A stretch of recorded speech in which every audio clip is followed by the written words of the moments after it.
Uma das coisas que eu mais observo hoje é como os movimentos cristãos estão superlotados. A internet, seja dentro dos templos, enfim, passeatas, são inúmeros eventos que propagam cada vez mais a palavra de Deus.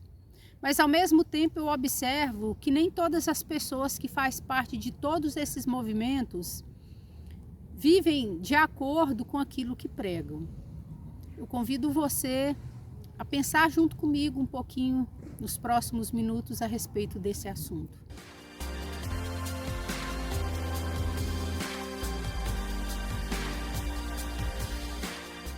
O Evangelho de Jesus Cristo, conforme Lucas, no capítulo 3, versículo 3, está escrito assim: E percorreu toda a terra ao redor do Jordão, pregando o batismo de arrependimento para o perdão dos pecados. Nós vemos aqui o início da narrativa da história de João, que cresceu no deserto e de repente estava ali por toda aquela terra em volta do Jordão pregando o Evangelho. João pregava o batismo do arrependimento. E no versículo 4 está escrito, segundo o que está escrito no livro das palavras do profeta Isaías: Voz do que clama no deserto, preparai o caminho, endireitai as suas veredas.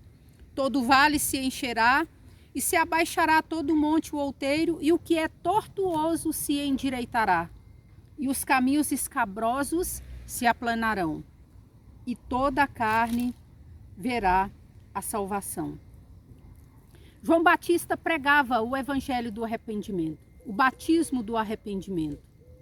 De repente, João Batista estava ali batizando todas as pessoas, quando vinha vários líderes religiosos para serem batizados. E João Batista dizia: raça de víbora, quem vos ensinou a fugir da ira vindoura? Produzi, pois, frutos de arrependimento, e não comeceis a dizer em vós mesmo: temos Abraão por pai, porque eu vos digo que até essas pedras pode Deus suscitar filhos a Abraão. Aqueles líderes acreditavam que pelo fato de serem da descendência de Abraão, não precisava fazer nada pela sua salvação. Mas João Batista pregava aqui o batismo do arrependimento. Hoje, nós podemos observar como muitas pessoas que fazem parte do meio cristão, que se dizem cristão, mas muitas vezes, talvez não compreenderam qual é verdadeiramente o sentido do cristianismo.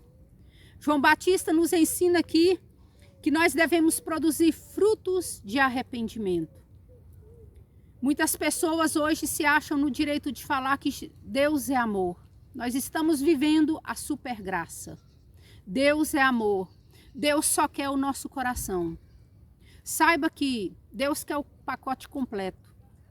Para vivermos na presença de Deus, necessitamos mudar totalmente o nosso estilo de vida. Nós precisamos mudar o nosso comportamento.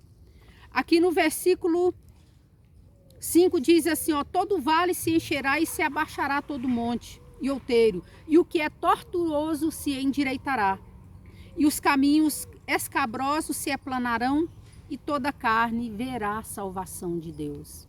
Observe que a salvação está condicionada a uma mudança total de comportamento.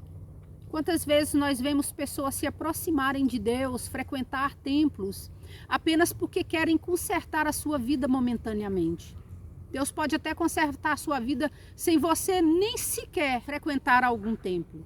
Mas saiba que a salvação está condicionada à nossa santificação.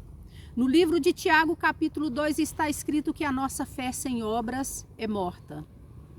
Aqui ele não está falando apenas de fazer caridade, mas ele está falando de colocarmos a nossa fé em prática, de mudarmos a nossa vida. Aquele que roubava, não roube mais. Aquele que prostituía, não prostitua mais. A nossa vida com Deus deve ser levada muito a sério. Nós devemos nos arrepender dos nossos pecados. Se não há necessidade de arrependimento, por que foi que Jesus então precisou de morrer para nos salvar? Nos salvar de quê? Nós devemos repensar a nossa vida todos os dias. Nós devemos produzir frutos de arrependimento, nos convertermos do nosso mau caminho. Se estamos indo em uma direção, devemos converter e ir totalmente o contrário. Eu convido você a meditar seriamente no capítulo 3 do livro de Lucas. Com certeza, Deus vai falar profundamente ao seu coração e você vai produzir os frutos necessários para a salvação. Eu vim aqui me arrepender,